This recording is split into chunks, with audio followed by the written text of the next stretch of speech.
All right, so we're looking at chapter 4. Chapter 4 has some different parts, but the major goal of chapter 4 is to discuss atoms. You can see here there's some different things that you want to know, but you want to understand the general makeup of atoms, the protons, neutrons, electrons, kind of historically how they got there. And then the real big thing is they want you to get the connection to the periodic table. What you want to realize is, or what you probably already realize, is that like atoms are exceptionally small.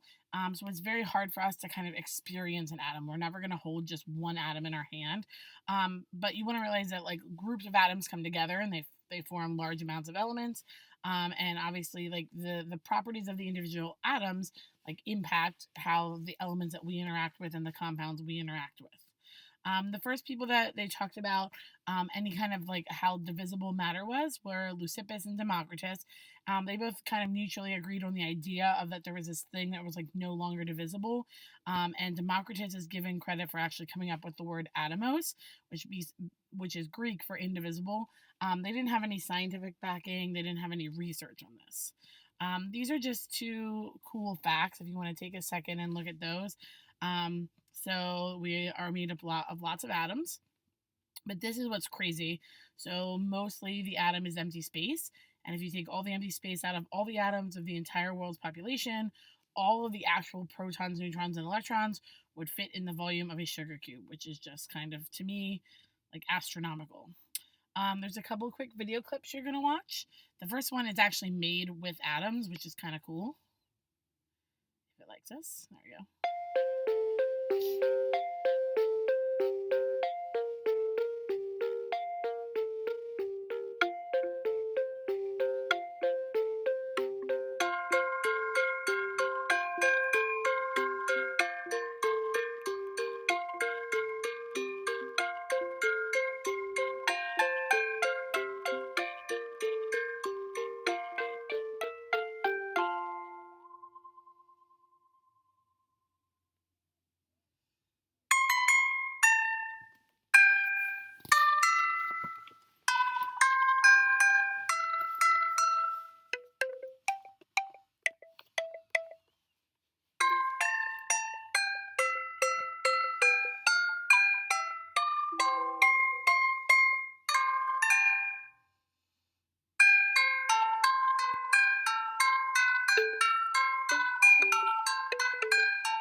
The next little video clip is how small is an atom.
that's just some cool things kind of to wrap your head around how small they are. There's a couple more things about atomic theory and people they want you to understand.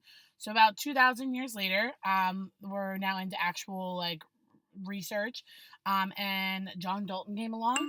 He's given credit for coming up with the first atomic theory. He came up with some basic tenets. He said that elements are tiny, indestructible particles, and he played off of Democritus and Leucippus, and he talked about atoms. He said that all atoms of an element are perfectly identical. So we know that today that atoms are destructible. We can take them apart, but John Dalton didn't. And he said that all atoms of an element are identical, so he didn't know about isotopes at the time. If they're going to combine, they have to be in a whole nother ratio. So you can have carbon monoxide, so 1 carbon, 1 oxygen. You can have carbon dioxide, but you can't have like carbon 2.5 or something like that. So you want to realize the parts of this that are no longer true is we know that we can take apart atoms, and you know that we do have isotopes. Just a couple things on charges. Remember, like charges are going to repel and opposite charges are going to attract. That obviously plays into like electrons repelling each other, protons repelling each other, and then the electrons and protons being attracted to each other. Later in the 19th century, we have J.J. Thomson. He used the cathode ray tubes to actually prove the existence of an electron. So this was the first thing of Dalton's that was disproved. It was proved that you could take an atom apart.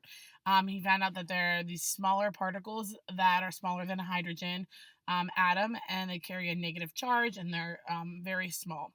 He came up with a new model of the atom. And basically what he said is he kind of said that the electrons were kind of enmeshed in this like positive gel area, electrical field.